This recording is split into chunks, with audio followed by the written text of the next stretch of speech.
Hello friends, आपका स्वागत है आपका अपने channel all in one editing channel में। तो दोस्तों, अपने चैनल पर पहली बार है तो हमारे चैनल को सब्सक्राइब कर दीजिए। नीचे सब्सक्राइब बटन का है, उसे दबा कर सब्सक्राइब कर दीजिए और बेल आइकन भी दबा दीजिए ताकि मैं कोई वीडियो या कंटेंट डालूँ सबसे पहला वीडियो आपके पास पहुँचे। तो दोस्तों, बिना किसी तरीके मैं वीडियो कर लेता हूँ start.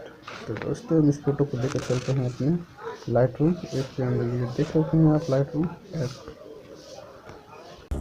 Sijawahi kuona mwenye haki wa Mungu ameachwa, nikasema tangia kijana hata uzee wake haikuona mwenye haki ameachwa. Kweli unapita kwenye misukosuko, majaribu na mateso, ugumu wa maisha yako wewe.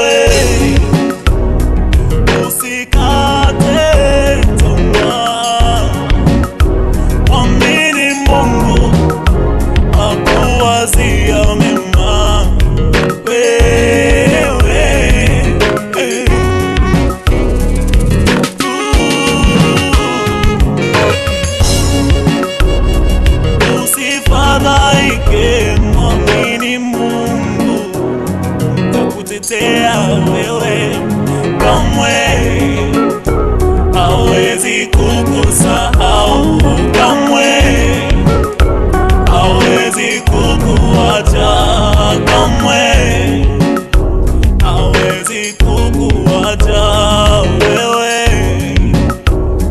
Mwamini Mungu.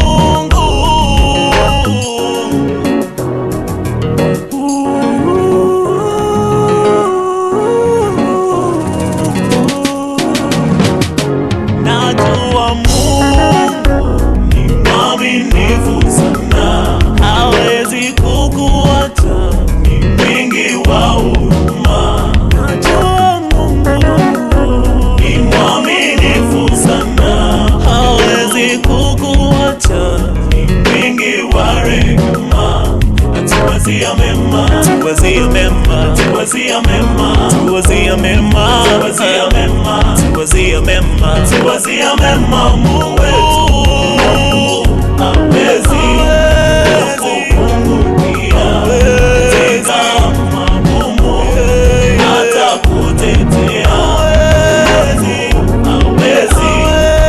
kukupungukia katika mazito, atakushindia.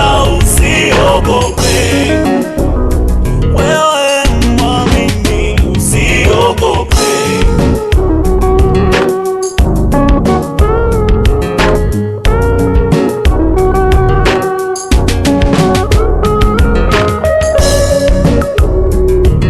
Mwamini Mungu kwa kila nyakati unazozipitia, haijalishi ni nzuri au mbaya. Usimwache Mungu kwa sababu yoyote unayopitia. Kila jambo kuna majira yake na wakati wa kila kusudi chini ya mbingu.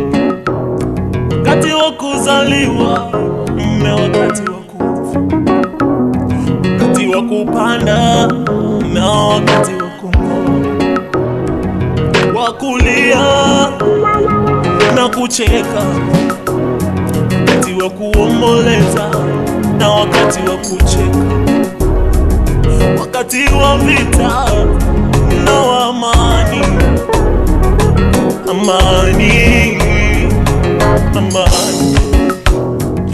Usitishwe na nyakati ulio nayo, hata kama ni ngumu kiasi gani. Najua Mungu ni mwaminifu, yeye hawezi kukuacha wewe. Endelea kuwa mwaminifu kwake, atatenda jambo juu yako wewe. Usiogope, usiogope.